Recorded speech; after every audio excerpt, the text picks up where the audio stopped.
I'm Tara Terrell, and I'm with New You Magazine. How are you today? I'm good. I'm good. How are you? I'm wonderful, thank you. This is actually my second time speaking with you, so I'm super excited, as always. That's great. Thank you. So am I. Thank you. So we'll just jump right in. So, what do you hope to capture in the minds of audiences after watching A Jasmine's Blues? If I can get people to be curious about the history of what black people have gone through during Jim Crow, what we've endured, and somebody starts to research and look up, then I've accomplished what I wanted to in that sense. Because the reason the timing of this was so important is because there's an assault on our actual history in America and what we've actually went through and endured. There's a reimagining of the pain we endured, and there's a banning of books and stories, and people not wanting the truth to be told. So if Jazzman encourages curiosity, then I've done exactly what I wanted to do. Absolutely. And in an interview with The Hollywood Reporter, you spoke about casting for the film proved to be challenging because of your not so great relationship with critics.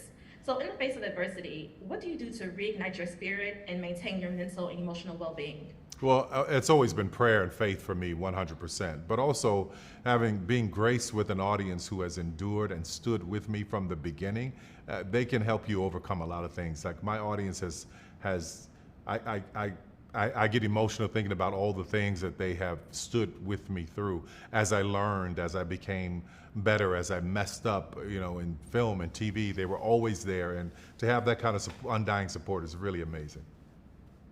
And I actually want to say something about, or ask my next question in relation to what you just said. Now, 2 days ago, you posted on your Instagram that you woke up full of gratitude and prayer. So, right now, in this very moment, what are you grateful for? Are you kidding me? Every little thing. Just to wake up in the morning, open the curtains, to see the sunrise, and just know that I've got another day on this planet, another day to spend with my son. Who's 7 years old, and watching him discover the joys of life. Everything I'm grateful for. Everything. Well, sometimes it takes people a lifetime to figure out, like, just appreciate the small things. Like you said, the sun, waking up, breath in your body. So. How you do one thing is how you do all things. So if you're not grateful for the little things, I don't see how you'll be grateful for the bigger things. Absolutely. Yeah. And, there were many parallels in the film that you personally experienced and opened up about, such as colorism among your siblings and being abused by your father. Now, experiencing those circumstances and situations at such an early age, what were some of the necessary steps you took to establish inner peace and heal that wounded inner child? I think that didn't come until later on in adulthood when I started writing. Writing was a catharsis for me.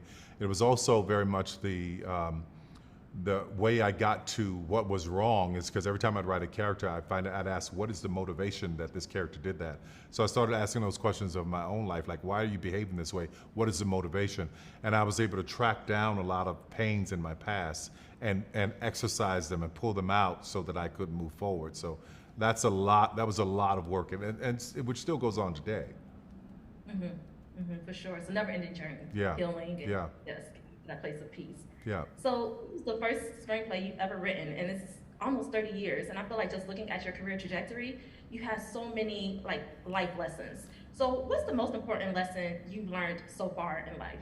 Just to trust and be honest with myself. Just, I don't lie to myself. I don't lie to God. Just be honest with myself and trust and forgive and move on. All of those things are all lessons. I don't know if one's more important than the other because they all work in tandem. So, yeah. Okay, and my last question, if you could give one piece of advice to someone who is starting out on a quest to follow their passion, what would that be? Make sure it's your passion.